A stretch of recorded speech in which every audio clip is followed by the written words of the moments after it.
Often, the place that should be our refuge becomes hell on earth. Family blood doesn't always protect you. Sometimes it's what hurts the most. Good morning, my dears. This is Grandma Maybelle Jenkins with my 79 years well lived, my white hair carrying stories many wouldn't believe.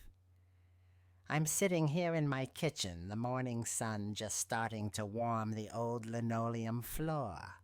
A kettle, humming softly on the stove, while the cicadas sing their endless summer song in the cornfields stretching out behind my old farmhouse. Before I begin this difficult journey, I wanted to share a little secret with all of you. The team at Grandma's Reminiscences is doing a new giveaway of $300 this week. Just subscribe, hit that notification bell, give this video a thumbs up, and comment which city you're watching from, how many children or grandchildren you have, or any information about yourself to enter this giveaway. Now, where was I? Ah, yes. Beginnings. My story. It started in a place that looked like a postcard of heaven. Picture this, my dears. Rural Iowa, back in the 1950s. Endless, shimmering green cornfields stretching to the horizon, waving like a gentle ocean in the summer breeze. A sky so wide and blue it felt like God's own canvas. Our little town, Harmony Creek, was just a blink on the map, a general store, a post office, and our church, the First Baptist of Harmony Creek, sitting proud and white on the highest hill.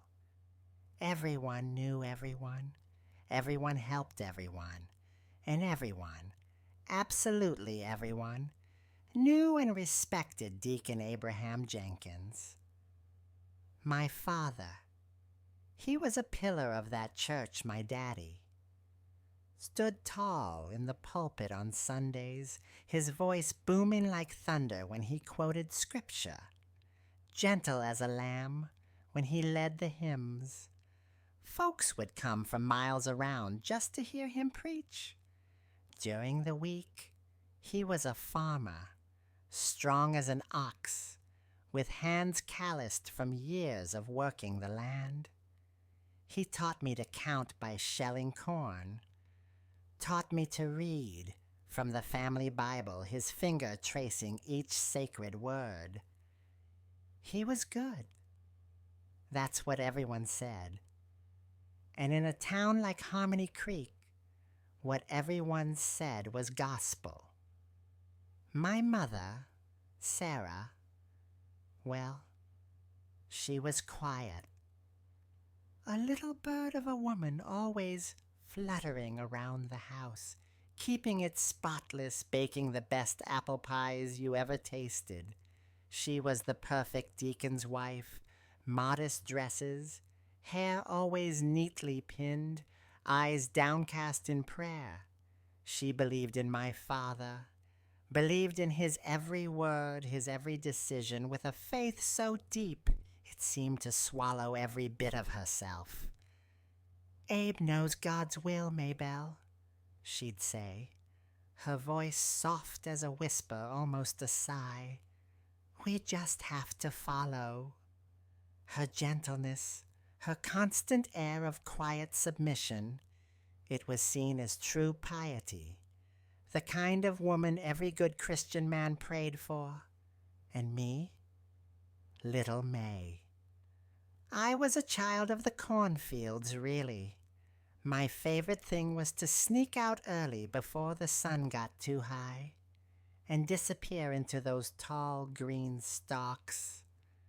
The corn would rustle around me, 1,000 secrets whispered on the wind, and I'd pretend I was an explorer, finding new lands, dreaming up stories that went far beyond our dusty farm road. I'd sit there, humming made-up tunes, feeling the sun warm my skin, and the world felt vast and full of possibility. But even then, even with the sunshine and the corn whispers, there was always something, a tension in the house, like a tightly wound spring, especially when Father came home from a long day. A hush would fall, and Mother would become even quieter, her eyes a little more shadowed. I'd watch them, these two people who were my whole world, and feel a flutter of unease in my own chest, a question I didn't yet have the words for. They were so good, so respected. Why did it sometimes feel like walking on eggshells in our own home? Like there was a sound just beneath the surface of the quiet that only I could hear? And why sometimes when Father looked at me, did it feel less like love and more like ownership?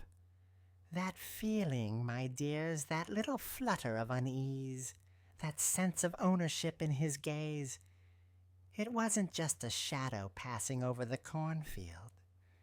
It was the storm gathering.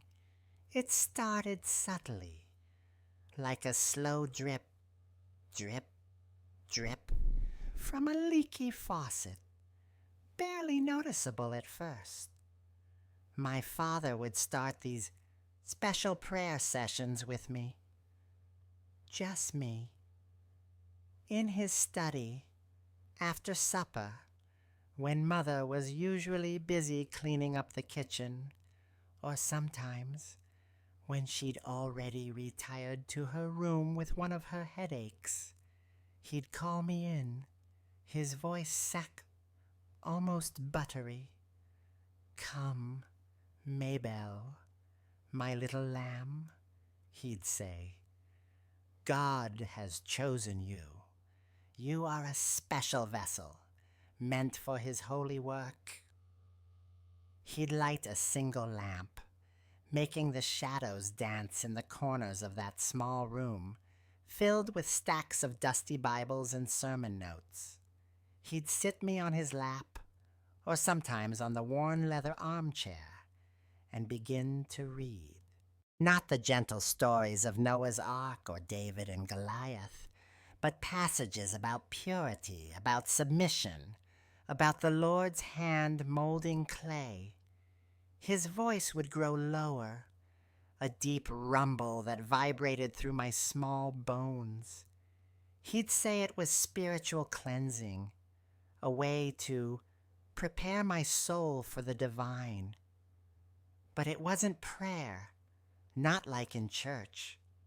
His hands, the same hands that blessed the communion bread, that guided the plow through rich Iowa soil, they started to move in ways that made my stomach churn. A sickness, cold and oily, would crawl up my throat. He'd whisper verses about sacrifice, about becoming clean, and his breath, hot and heavy, would brush my ear. I'd try to pull away, to shrink into myself, but his grip was always firm, unyielding. He'd call it holding me still for the Lord. My legs would tremble, my body would clench, but I couldn't move. I couldn't breathe. The air in that room felt thick like mud. And the shame, my dears, the shame was a physical thing, a burning brand on my skin, even though I didn't understand what it was. I just knew it was wrong, horribly, terribly wrong. And my mother, Sarah, oh, my poor mother, or perhaps not so poor, she knew. I know she knew. I remember one morning after a session that had left me feeling like a crumpled piece of paper, I tried to tell her. I didn't have the words, not really. I was just a girl. "Mama," I whispered, my voice thick with unshed tears. "Father." His prayers, they hurt. She was stirring grits on the stove, steam fogging her glasses. She paused, and for a fleeting second, her hand trembled. But then she straightened, turned, and looked at me with those tired eyes. "Maybelle, child," she said, her voice strained but firm, "your father is a man of God. He is doing the Lord's work. It is a blessing, a trial of faith. You must be strong. You must obey. It is what God demands." And then she turned back to the stove, leaving me drowning in her silence, in her unwavering belief in His holiness. Her love, if it was love, was trapped beneath years of submission, buried under fear and a twisted devotion. She didn't protect me. She delivered me. I tried to tell others, too. My grandmother Jenkins, when she visited, a stern old woman with eyes like chips of flint. I tried to tell her about the bad prayers. She just patted my head a little too hard. "Child, your father is a righteous man. You mind him. The devil whispers in young ears. You pray harder." Even Pastor Davies, a kind old soul who'd pat my head after Sunday school. I once tried to hold on to his hand, murmuring something about father's hands. But he just smiled, thinking I was being affectionate. "A good girl, Maybelle. Always so fond of her daddy." Nobody saw. Nobody listened. Or maybe nobody wanted to see. They saw the deacon, the pillar of their community, the man who brought their souls closer to God. How could such a man do anything but good? My world, my small farm world, became a suffocating trap. The cornfields, which once promised adventure, now felt like endless walls, perfectly green and beautiful, but hiding a secret that was slowly, silently devouring me. The shadows in Father's study weren't just from the lamplight anymore. They were growing long and dark, reaching out, ready to swallow me whole. And they did, my dears. Slowly, insidiously, they did. The special prayer sessions didn't stop. They became more frequent, more demanding. Every evening, after the supper dishes were cleared and Mother had retreated to her quiet bedroom, the dread would start to prickle my skin. My father's footsteps, heavy on the old floorboards, would send a shiver down my spine. That buttery voice calling my name. "Maybelle, my lamb, time for your spiritual cleansing." It was a call to a private hell, orchestrated by the very man who preached love and salvation to the whole town. I learned to become a ghost in my own home. I learned to anticipate, to disappear. My hiding place, the cornfields, those endless green walls which once promised adventure, now became my only refuge. I'd sneak out through the back door, my bare feet silent on the dusty path, and plunge into the rustling stalks. The corn would tower over me, taller than any man, a secret cathedral where only the wind and I could hear my silent cries. I'd sit there for hours, tucked away, trying to breathe, trying to outrun the feeling of dirt on my skin that no amount of scrubbing could wash away. I'd talk to the corn, my dears, whisper to the rustling leaves, telling them things I couldn't tell a soul. "He says it's God's will," I'd murmur, my voice tiny against the vastness, but it doesn't feel like God. It feels dirty.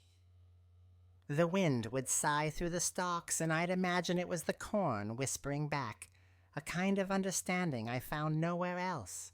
They held my secrets, those fields, a silent green confidant. One afternoon, when the sun was high and the heat pressed down like a heavy blanket, I was deeper in the fields than usual, trying to escape the gnawing dread that clung to me even during the day. I stumbled, and there, almost hidden by the green, was a tiny injured field mouse. Its leg was bent at an unnatural angle, and its little heart was pounding like a drum against its ribs. It was so small, so vulnerable, just like I felt. I picked it up, gentle as a feather, and tucked it into the pocket of my apron. I spent the rest of the afternoon in my cornfield sanctuary, carefully setting its tiny leg with 2 small twigs and some thread I'd pulled from my dress hem. I found a loose ear of corn, shelled some kernels for it to eat, and kept it hidden in a small, hollowed-out space I'd made under a thick clump of corn stalks. I named her Lily. Lily became my secret friend, my only comfort. Every day, I'd sneak out, check on her, feed her, whisper my fears to her soft fur, caring for that tiny broken creature, trying to mend something. It felt like I was trying to mend a piece of myself.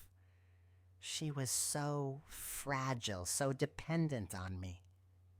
And yet, in her smallness, she gave me a reason to keep going, a reason to find a way to escape this suffocating life.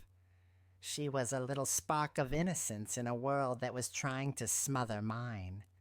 But even with Lily, the despair grew. The cornfields, my sanctuary, also felt like an endless prison. Everywhere I looked, there were just more stalks, more green walls, more ways to hide, but no way out. The thought of running away, truly running, began to take root in my mind. It was a wild, terrifying thought, one I barely dared to whisper even to Lily. Where would I go? I knew nothing beyond Harmony Creek and those whispering cornfields. Who would take in a child like me, a child filled with such a dark, unspeakable secret? It felt impossible. My tiny escape plans were just childish fantasies, whispers lost in the vast, indifferent expanse of the fields. The feeling of being utterly trapped, of being a prisoner in my own life, it grew heavier with each passing day. The corn harvest was coming soon, when those towering green walls would be cut down, leaving me exposed. And I knew, with a certainty that chilled me to the bone, that when those fields lay bare, so too would I. And I couldn't bear the thought of that. I simply couldn't. And I knew, with a certainty that chilled me to the bone, that when those fields lay bare, so too would I. And I couldn't bear the thought of that. I simply couldn't. The harvest moon, my dears, it always brings a chill to my bones even now. Not just because of the autumn air, but because it marked the turning point, the end of my hiding place. The corn was ripening, ready to be cut down, and with every passing day the stalks seemed to shrink, exposing more of the ground, more of the sky, more of me. The sessions with Father grew longer, harder.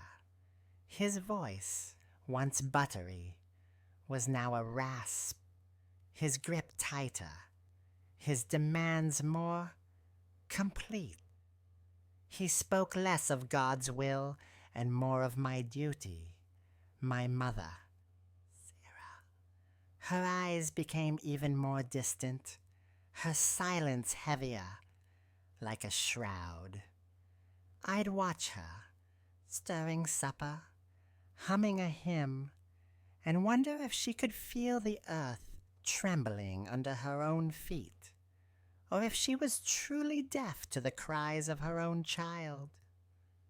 One evening, the air was thick with the scent of ripe corn and something else, something I couldn't name then, but recognized as doom. The harvest moon hung in the sky, huge and orange, casting long, eerie shadows across the farmyard. Father had been particularly thorough that night. He had pushed me to a place deeper than I'd ever been, a dark well where I thought I would surely drown.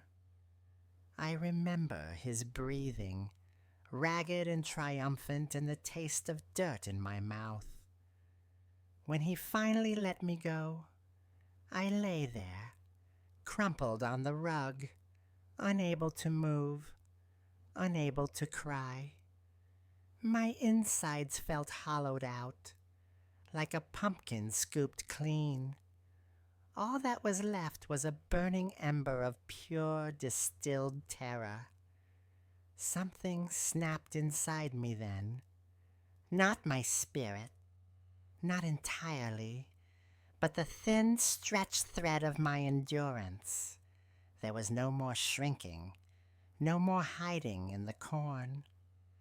The corn was coming down, and I had to go with it, or disappear forever beneath its ghostly stubble.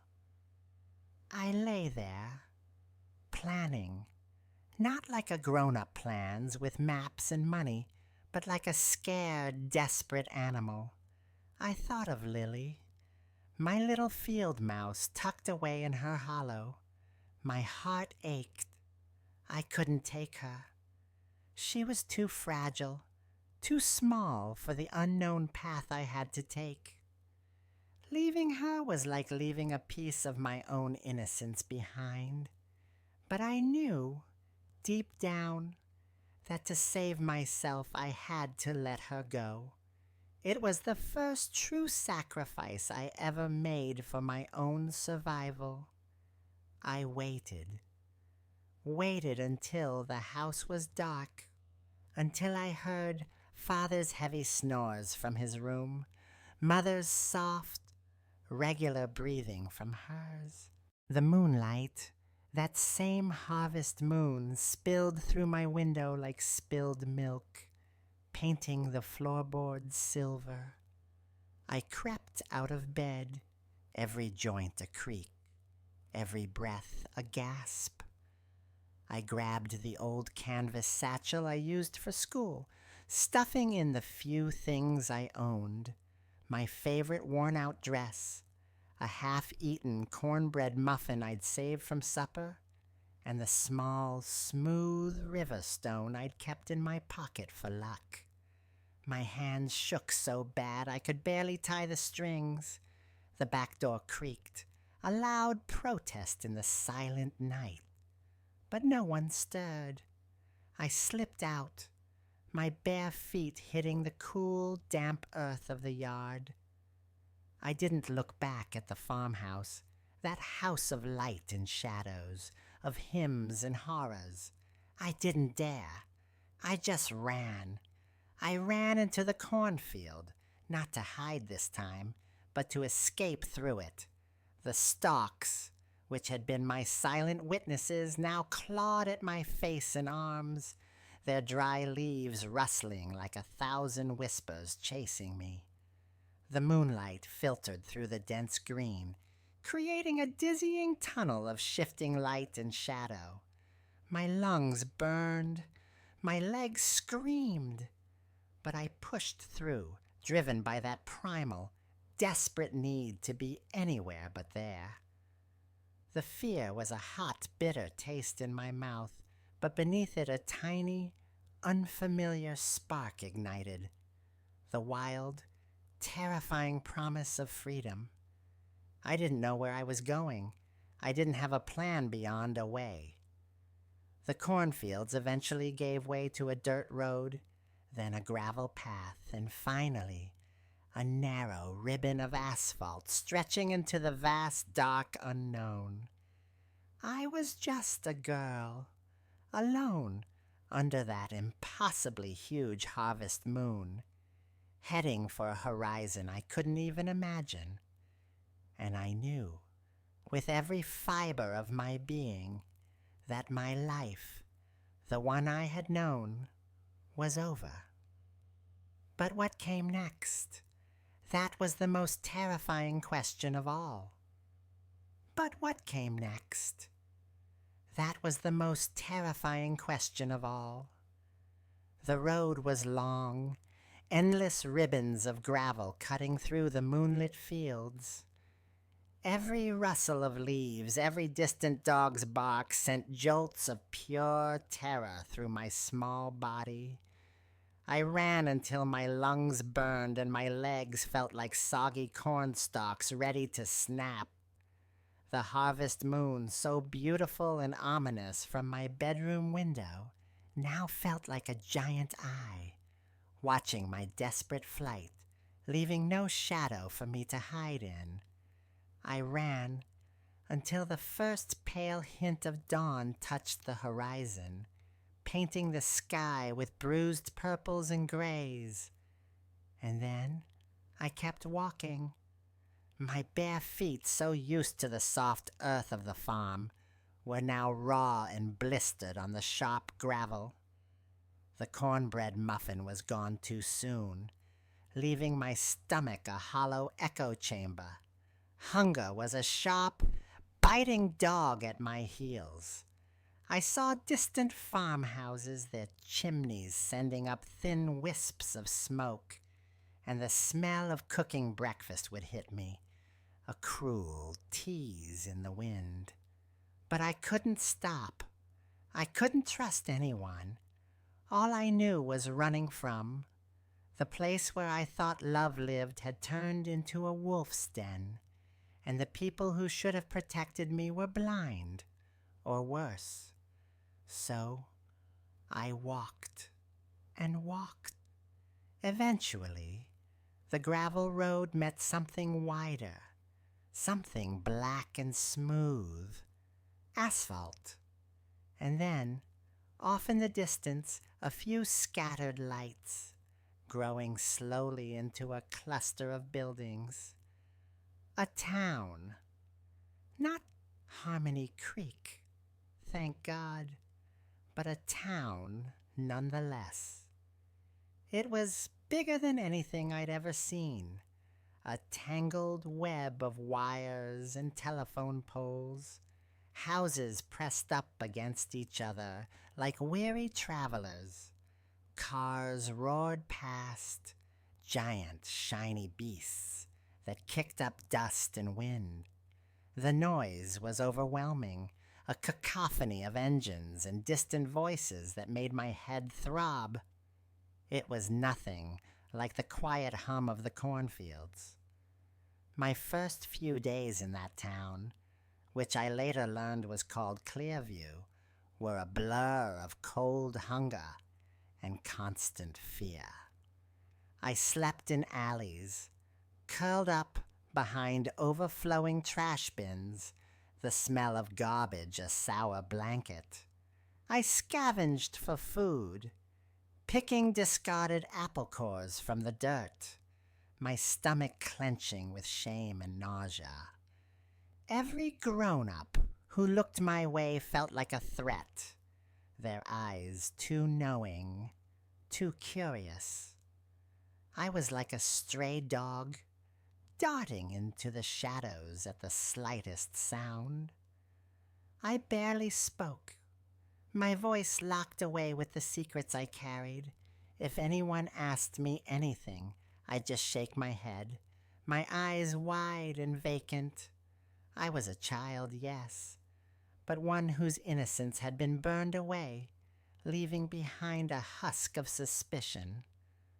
One particularly cold morning, my stomach rumbling so loud it felt like thunder, I was hovering near the back door of a diner. The smell of frying bacon and hot coffee was agony.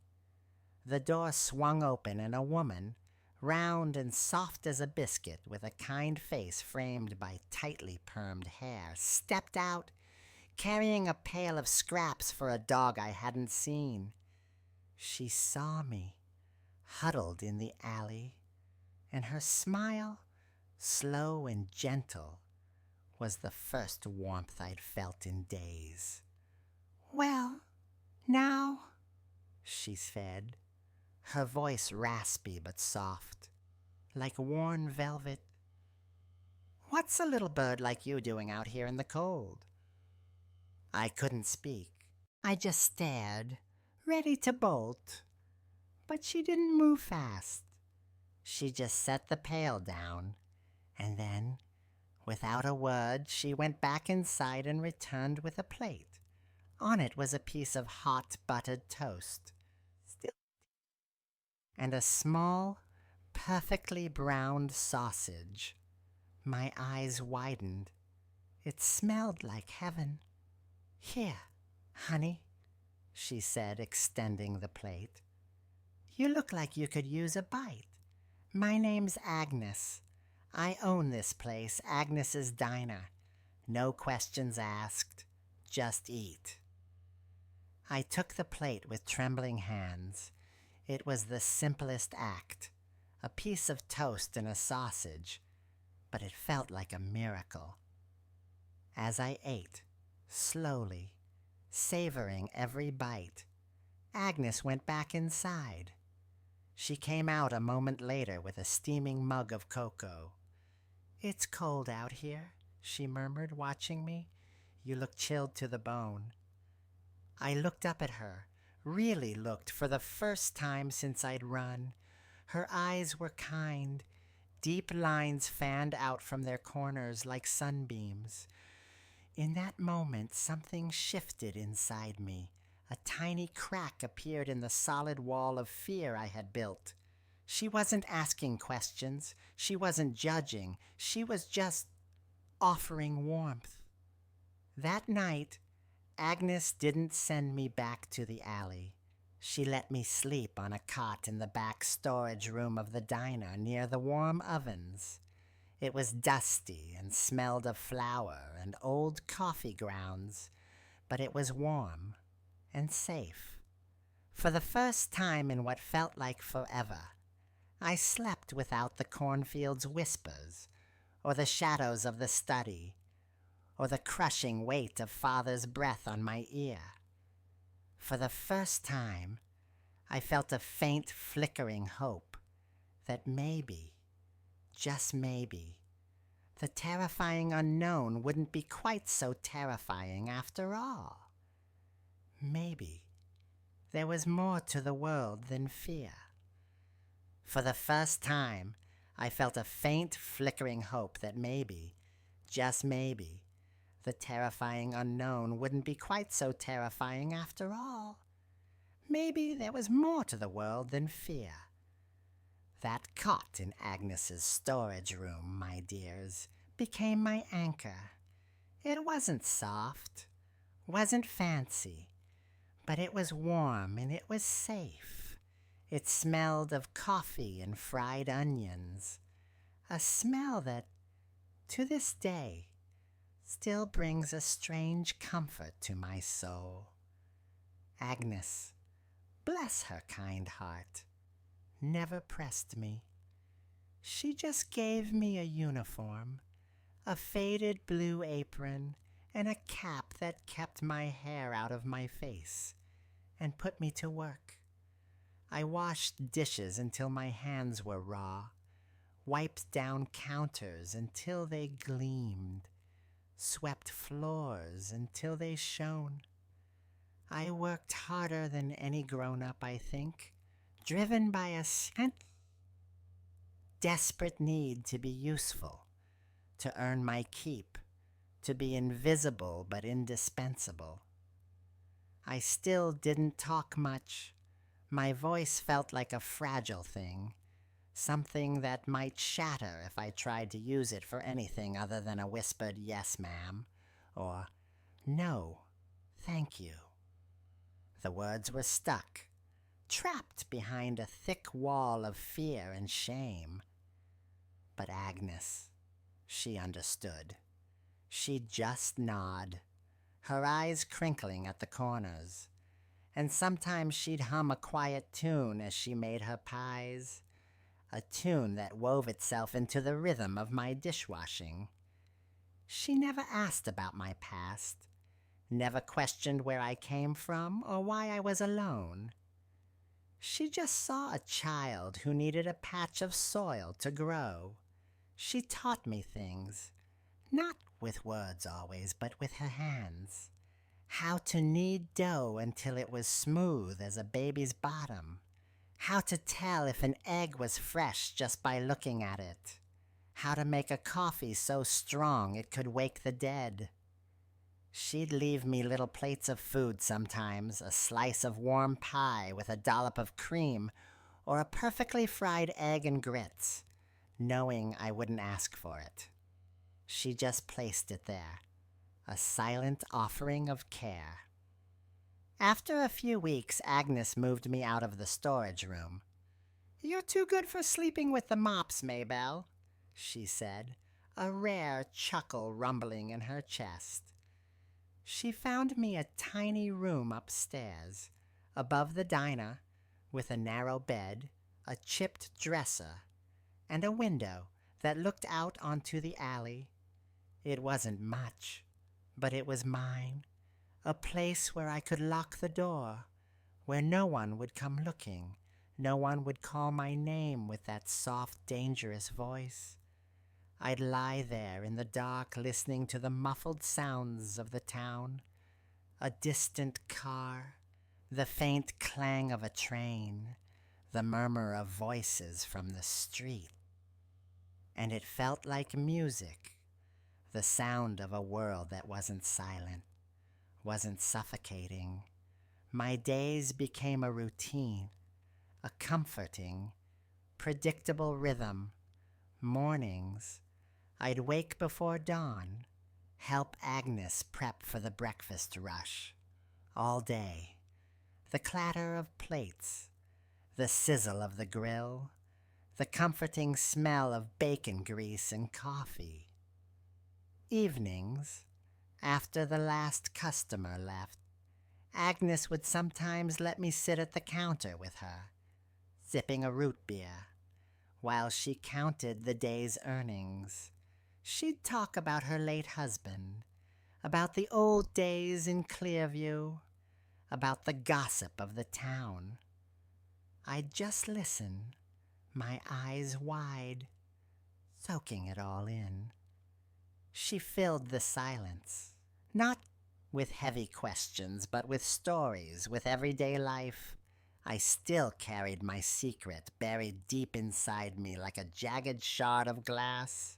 It pricked at me sometimes, especially at night, bringing back flashes of the study, the cornfields, the shame. I'd curl into a ball, my hands pressed over my ears, trying to block out the phantom whispers. But then The next morning, I'd walk downstairs, see the warm glow of the diner, smell the coffee, and Agnes would be there, already rolling out pie crust, her back to me, her presence a quiet comfort. She was my rock, the steady ground beneath my feet that had been so uncertain for so long. It wasn't a family, not in the way I'd known. It was something different, something real. A patch of soil where a scared little bird, barely more than a bruised nestling, could finally start to spread its wings. I knew I wasn't truly healed, not yet. The silence within me was still vast, and the road ahead stretched out unknown and long.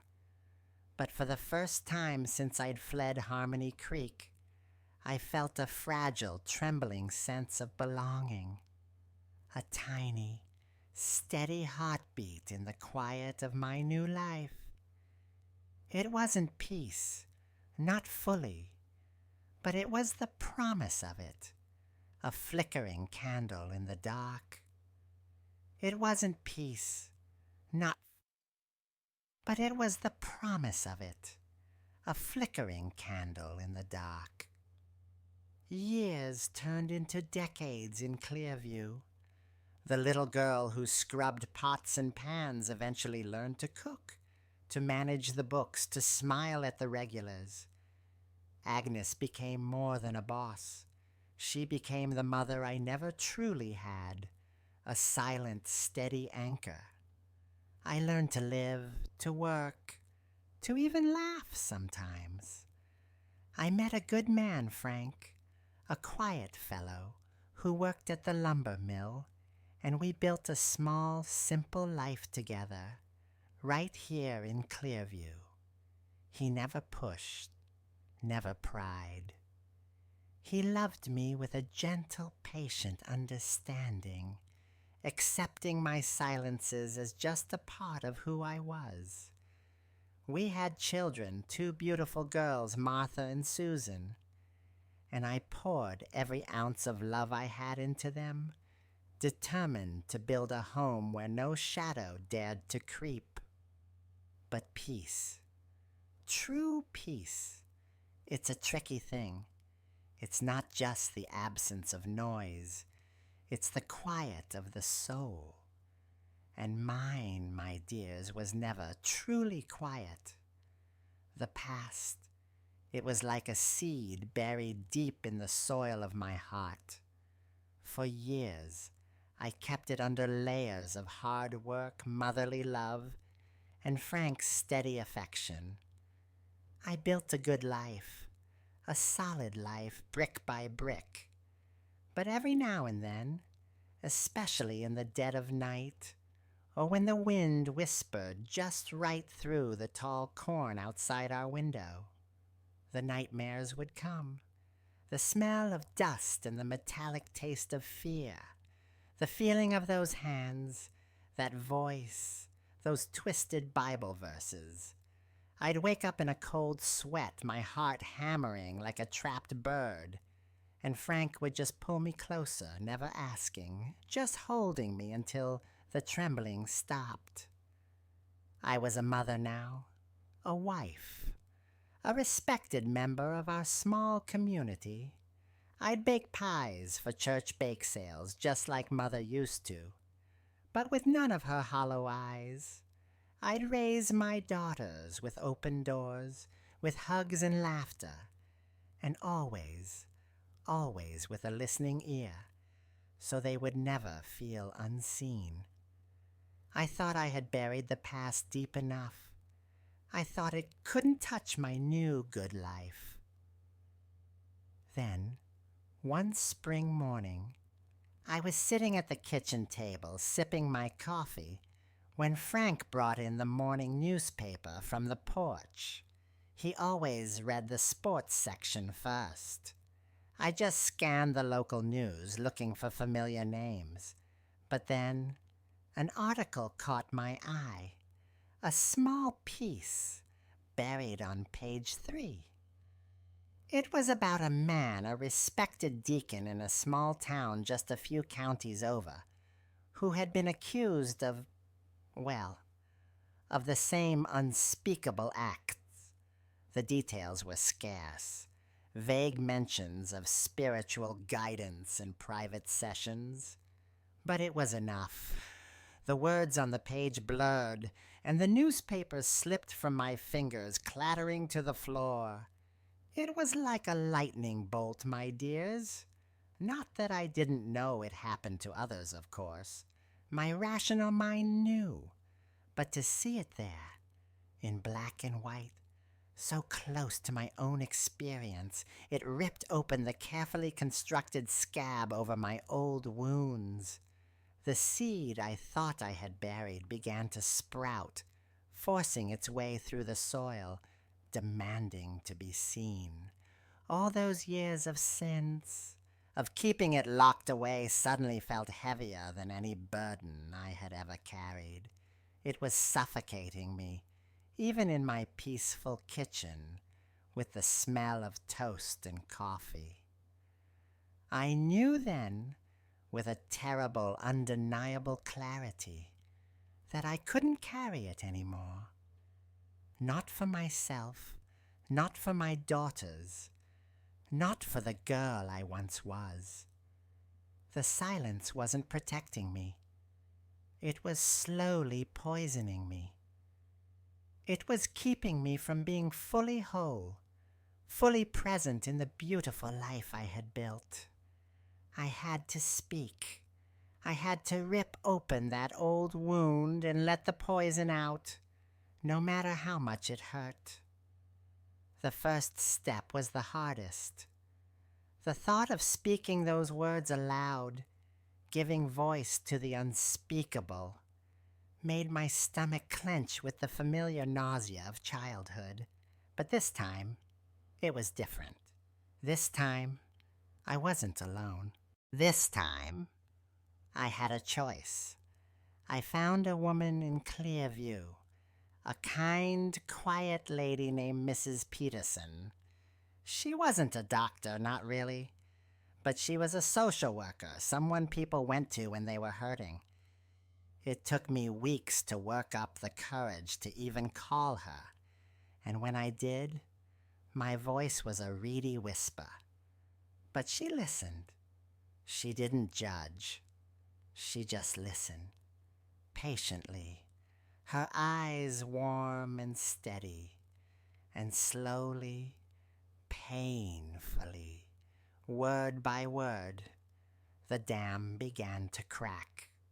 The truth, like a long-buried river, was finally beginning to find its way to the light. And I knew, with every fragment of my shattered courage, that the greatest battle of my life was just beginning. It was time to break the silence. And I knew, with every fragment of my shattered courage, that the greatest battle of my life was just beginning. It was time to break the silence. It wasn't a sudden burst, my dears, but a slow, agonizing unraveling. Each visit to Mrs. Peterson's quiet office in Clearview was like peeling back a layer of old, sun-baked skin. The words came out haltingly at first, choked by decades of fear and shame. My throat would clench, my stomach would knot, and sometimes the memories would hit me so hard I'd just sit there trembling, unable to breathe. Mrs. Peterson never rushed me. She just sat, her eyes gentle, a box of tissues always within reach. She called it bearing witness, and slowly, painfully, the story of Deacon Abraham Jenkins, the pillar of Harmony Creek, and his special prayer sessions began to emerge. It felt like tearing off a limb, like exposing a raw, festering wound to the harsh light of day. But with each word, with each shuddering breath, a tiny bit of the poison seeped out. I talked about Father's voice, about Mother's silent eyes, about the cornfields that held my unspoken agony. Mrs. Peterson didn't flinch. She listened, she believed, and she validated the truth I had carried alone for so long. She told me I wasn't crazy, wasn't bad, wasn't alone. Those words, "You are not alone," they were like a spring rain on parched earth. After months, after I had found enough strength, enough voice, Mrs. Peterson gently suggested that perhaps for my own healing and for others, this truth needed to be heard beyond her office. It was time to speak, not just to one kind woman, but to the world, or at least my old world. I started with a statement to the county authority, a cold, formal recounting of the horrors. My hands shook so much I could barely sign the papers. But I did it. I finally did it. The ripples, my dears, they didn't just spread. They became a tsunami that crashed over Harmony Creek. When the news finally reached my hometown, it was like a bomb had exploded in the middle of their tidy, righteous lives. Deacon Abraham Jenkins, their beloved spiritual leader, exposed as a monster? It was unthinkable. The reaction was swift and brutal. Letters started coming to Clearview. Sometimes to the diner, sometimes to my home. Angry, accusatory letters. "You are lying, Maybelle. How dare you dishonor a man of God? You're just trying to get attention." Some folks in Harmony Creek, those who had revered my father, lashed out, spitting venom, defending him as if his very sanctity protected them all. They called me a Jezebel, a fabricator, a disturbed woman. They wouldn't believe that the man who broke bread with them, who baptized their children, who preached salvation, could be capable of such depravity. It tore their world apart, and they blamed me for it. But then something else happened. Amidst the storm of condemnation, quiet voices began to emerge. Whispers, like the ones in the cornfield, but different now, tentative, then stronger. A woman from a neighboring farm sent me a short, unsigned note. "I always wondered about him. God bless you, Maybelle." Another, a distant cousin I barely knew, called me, her voice trembling, and confessed she too had seen things, felt unease, but had been too scared to speak. My truth, though met with furious denial by some, was a key that unlocked other long-held secrets, other unspoken pains. I wasn't alone, and neither were they. My mother, oh Sarah, that was the hardest part. The news reached her, of course. I learned she grew terribly ill. From shock, the neighbors said. I didn't go to her. I couldn't. Not then. I heard she simply faded, her silence finally consuming her entirely. I don't know if she ever truly grappled with the truth, if she ever understood the depth of her complicity, or if she simply believed, to her last breath, that her husband was a holy man, and I was a wayward child, Her death, when it came, was quiet, just like her life, leaving behind more questions than answers. It was a wound that, even now, still aches, a constant reminder of the tragic cost of unquestioning faith and unspoken fear. The town of Harmony Creek was never the same. A rift opened, exposing the cracks beneath its perfect facade. But I, Maybelle, standing in the storm, found a strength I never knew I possessed. Speaking the truth, despite the pain it caused, despite the backlash, was like breaking through a concrete wall that had encased my heart for decades. The air I breathed, even amidst the chaos, felt cleaner, lighter. The shame, once a burning brand, began to cool, replaced by a quiet, fierce pride. I had spoken, I had survived, and the war wasn't over, but the first, most terrifying battle was finally won. But what do you do, my dears, when your truth has shattered everything? How do you rebuild a life from scattered pieces? That was the journey still ahead. But what do you do, my dears, when your truth has shattered everything? How do you rebuild a life from scattered pieces? That was the journey still ahead. The storm that erupted in Harmony Creek, the anger, the disbelief, it raged for a long time. It was a hurricane of old beliefs and stubborn pride, trying to sweep me away. But I, Maybelle, I had learned to stand firm. Mrs. Peterson continued to guide me, showing me that healing wasn't about forgetting, but about integrating.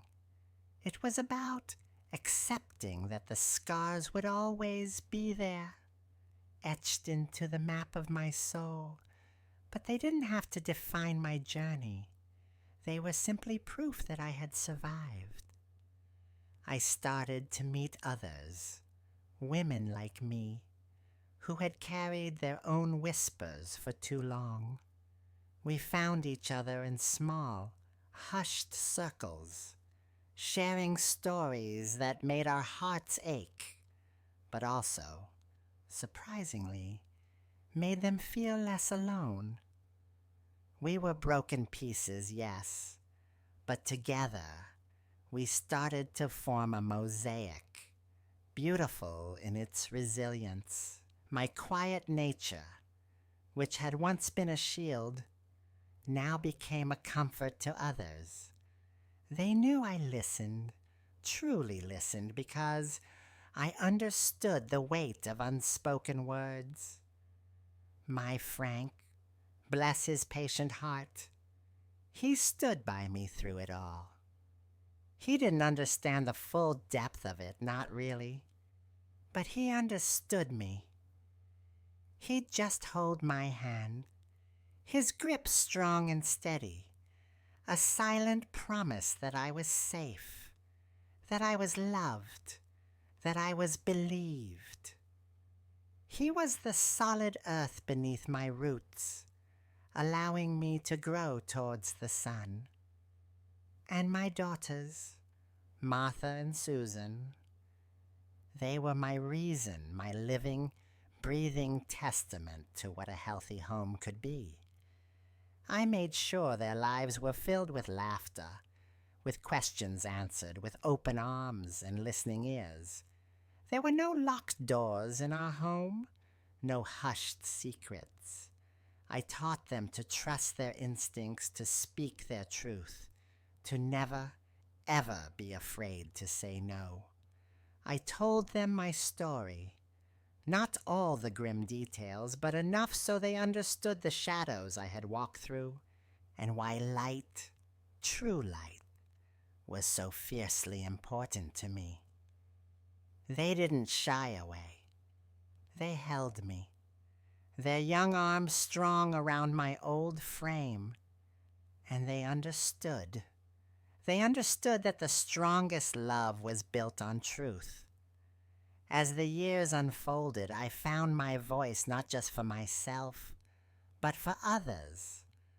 I started volunteering with a local women's shelter, talking to young girls who had fled their own nightmares. I spoke at community events cautiously at first, then with a steady strength that surprised even me. My story, once my deepest shame, became a beacon.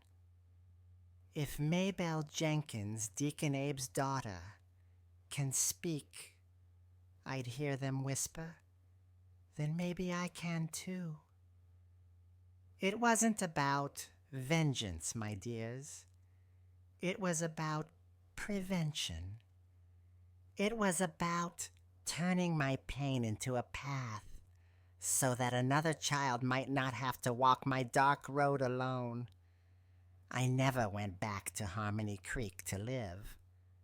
But sometimes, when I'm on a long drive through the state, I pass through familiar stretches of Iowa farmland. The cornfields still stand tall, stretching green and gold to the horizon, just as they did when I was a girl. But they don't whisper terror to me anymore. They whisper resilience. They whisper stories of growth, of life continuing, of the unwavering strength of the earth. I look at them, and I see not a prison, but a testament to how far I've come. I see the little sprout I once was, hidden and afraid. But I also see the deep roots I've grown since. Roots that anchor a woman who learned to stand tall in her own truth. My old life in Harmony Creek was shattered, yes. But from the pieces, from the soil of that pain, I grew something new, something honest, something beautiful. And I know, with every beat of this old heart, that it was all worth it. Because true peace, my dears, isn't found in hiding from the storm.